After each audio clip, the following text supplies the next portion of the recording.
Thank you for this comment, because I've been waiting for someone to compare this to Casey Anthony, and this is a really good time to talk about it. Yes, while I think this has a lot of Casey Anthony qualities, and I think a lot of people are just comparing her to Casey Anthony, you know, age-wise, looks-wise, you know, it's a young, pretty woman who has been accused of this horrible thing.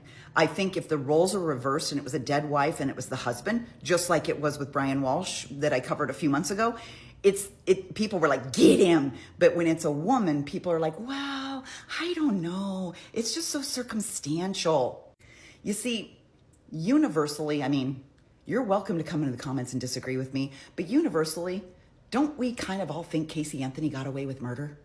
Right? Like, don't all of us really kind of think maybe she did it and she got lucky because she got a jury that didn't see the physical element? Like, circumstantial evidence wasn't enough. They wanted the physical connection between Casey Anthony and the death of her daughter. They couldn't prove that she'd actually physically done the act. So they found her not guilty.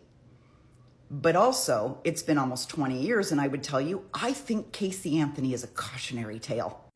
I think so many people universally sit here today and think that jury got it wrong, right?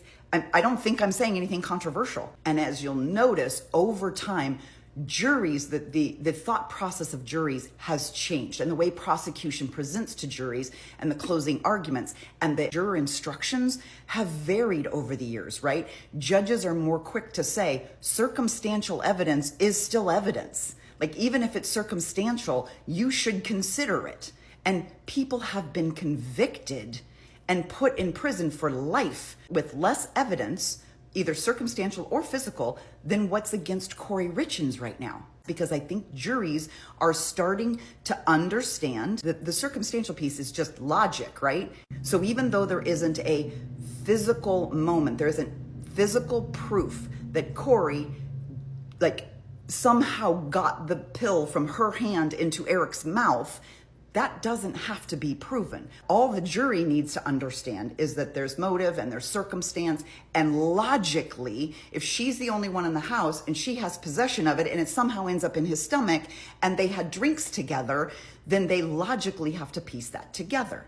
And I don't know if it was the prosecutor in Casey Anthony or it was the jury in Casey Anthony, but somehow those dots weren't connected. But I think all these years later, people think that was a mistake. Now, the second piece of this, and we might get there, they make closing arguments, they get the juror instructions, they could go and deliberate for 3 hours or 30 days. Who knows how this is going to go down?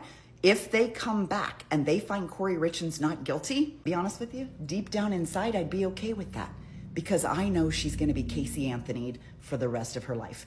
She's not an old woman. For the next 60 years, she'll be a fucking pariah. And I might be okay with that, to be honest.